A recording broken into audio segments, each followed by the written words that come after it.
Bismillah walhamdulillah wassalatu wassalamu ala Rasulullah sallallahu alaihi wasallam.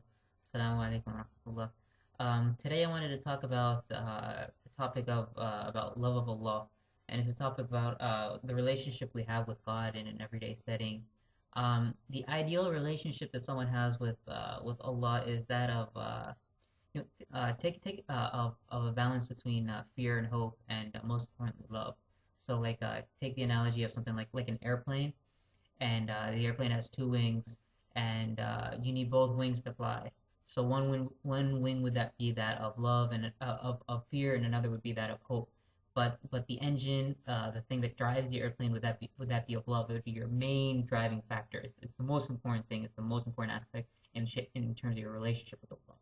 So and you want to be balanced because the airplane needs both wings to fly. You don't want to have too much fear where you become hopeless and you're like, oh man, I'm going to hell, or you become despondent. You don't want that. And then at the same time, you don't want too much hope where you're carefree. Oh, I'll sin, it's okay, Allah will forgive me. So you want to have this like balance between the two.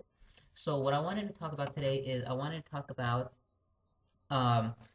talk about an interesting concept that Imam An-Nawawi talked about.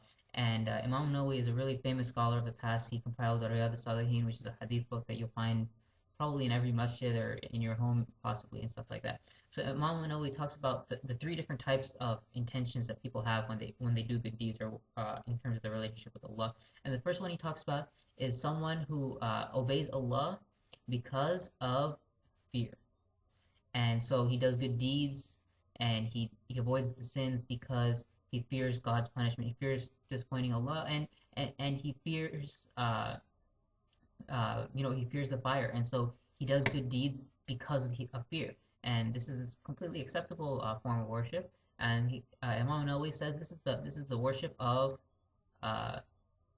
of slaves, because they do it out of fear. They do something because they're afraid of it. And the second topic Imam Nawawi talks about is that of someone who does something out of reward, like because of the reward mentioned for it. He has this love, or he has this desire of the reward Allah mentions about something, and that's what drives him. For example, he knows that praying in the masjid is 27 times more virtuous than praying at home by himself. So because he knows this 27 times, he's like, I'm going to go to the masjid because of that number reward. It's kind of like Imam Nawawi says, it's a concept of a person who works as a merchant. He thinks of the reward he's gathering. He's like, man, I'm not going to backbite that person because I don't want them to take my deeds, because my deeds are precious to me, and stuff like that. So this is the second concept. And this is also a completely acceptable type of worship. And Imam Nawawi says this is the worship of the merchant. And we're all a little bit of X, a little bit of Y. And I mean, for me personally, I'd probably be a little bit more in this category, something like that. And then the third and final category is that of someone who worships Allah out of love.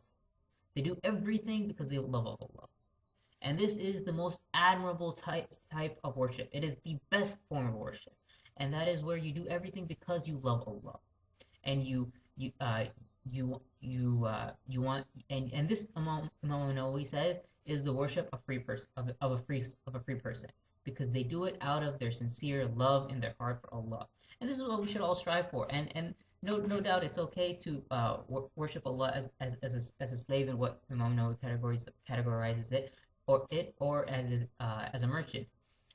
So the ideal relationship we have, just in conclusion, I'm trying to keep my talk short. In conclusion, is that we want to worship Allah with love, balanced with between fear and hope. And when I say fear, I don't mean like you think of fear and you're like, man, fear, what's up with that? Like I'm not talking about fear like a lion.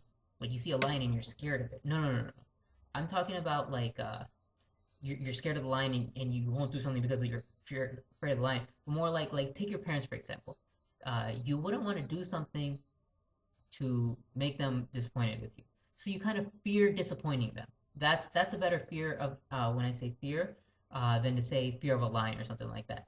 So it's not a fear of I'm afraid of him, but you fear making your parents upset, and so that's why you don't disobey them. So the fear of your father is different than the fear you have of a snake or a lion, right? So this is the kind of fear that's ideal. So I hope my short talk, 5 minutes, was able to touch upon a bit of subjects. It was just that the idea of the importance of the love of Allah. If you need to get in touch with me, you can email me yslam101@gmail.com. JazakAllahkhair for listening to my presentation. Take care, inshallah. Assalamu alaikum wa rahmatullahi wa barakatuh.